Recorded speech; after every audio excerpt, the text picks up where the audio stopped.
topic to think about in the context of cannabis and exposing yourself to sort of cannabis as medicine or cannabis for wellness, or for that matter, even recreational purposes, is a little bit about the history of cannabis in the US.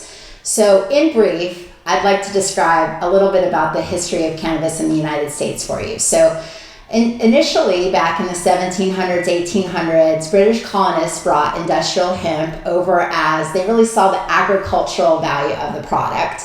And it was very widely used. You might have heard about applications in terms of sort of the strength of industrial hemp versus cotton, for example, as one of the agricultural uses of the cannabis plant.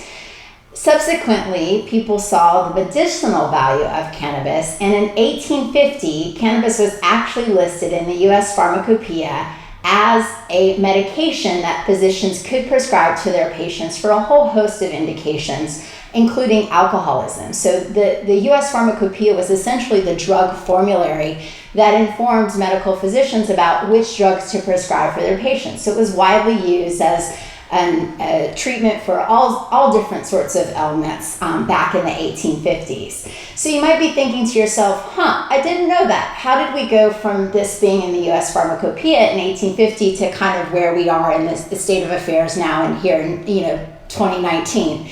It's an interesting progression. So at the turn of the century, there were a lot more developments being made in terms of medical applications. The hypodermic needle was invented. So for example, medications could be administered directly into patients' bloodstreams. There was a sense that these medications were more effective.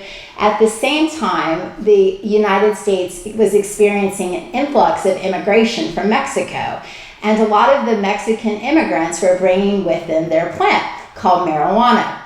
And so due to a lot of the anti-immigration sense that was happening in the country at the turn of the century, people started saying, oh, no, I don't want anything that's associated with marijuana.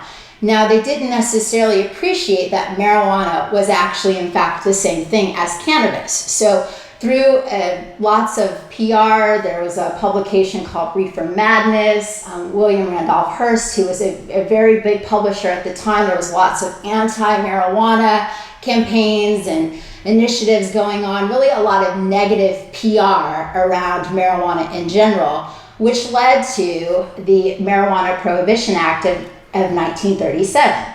So this is where people started looking at specifically at marijuana as a cause of lots of social problems and a lot of, again, background and negative PR associated with immigration at the time. So in 1937, Congress passed the Marijuana Prohibition Act, and that really started to lay the foundation for what is now federal prohibition of cannabis in general. So as we march through the 40s and 50s and 60s, there was a lot of counterculture movement, which kind of came to a head at the end of the 1960s. So we had the civil rights movement, we were engaged in Vietnam, marijuana or cannabis was seen as a very counterculture type of activity that people would be engaged in. And despite medical evidence to the contrary, Richard Nixon supported the 1970 Controlled Substances Act. So the Controlled Substances Act of 1970, which led to scheduling cannabis at the highest level. So cannabis, and that level still is maintained today, cannabis is listed as a Schedule I controlled substance. And what this means from a practical perspective is that there is no medicinal value. The US federal government does not recognize any medicinal value of the cannabis plant at all. Research is very limited into cannabis for this reason. So you might have heard your neighbor say, maybe I look at cannabis, but there's really not a lot of medical research associated with cannabis. That's because it's very difficult when cannabis is listed as a federally controlled substance at a Schedule I level. It's very, very difficult to get these studies approved through all the hoops and bells and whistles and things that have to happen. Now, there have been studies that have been approved, and these studies have largely looked at abuse patterns, right? So they're not really looking at the medicinal effects of cannabis. They're looking at what's the addiction profile? What's the substance abuse profile? How do we overcome this? And that's kind of where we ended up, that's how we ended up where we are today.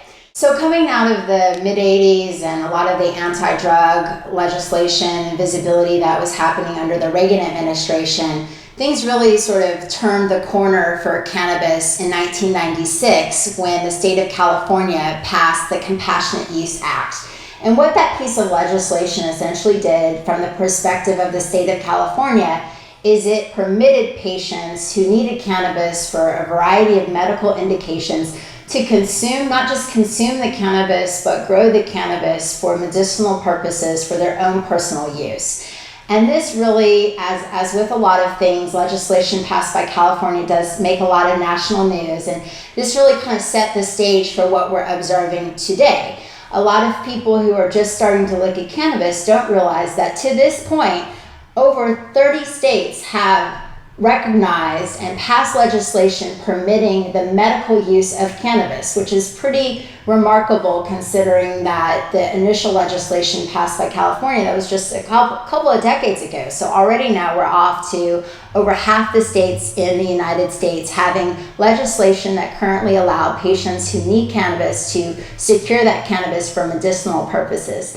In addition to that, we have over 10 states, 11 now, which permit the adult use of cannabis. So adult use is sort of essentially meaning recreational use of cannabis. And, a lot of people in the industry expect those numbers to be growing. So you might be thinking to yourself, well, how does this really resolve? If cannabis is listed as a controlled substance, a Schedule I controlled substance with no medicinal value at a federal level, and then states are now looking over, half of the states have provisions to permit the use of cannabis. How does this really get resolved? And, only time will tell. I mean, that's where there's quite a bit of tension now in terms of interstate commerce, banking, a whole host of issues related to medical research, where there is quite a bit of tension between state governments and federal governments in terms of the legality of cannabis. Okay, so that's just a short summary that describes for you a little bit about the history of cannabis in the United States. I think this is a fascinating topic, and it's something that if you're interested in it, there's a lot of information out there. I highly recommend the documentary as well called Weed the People, which goes into a lot of the history of cannabis in the U.S.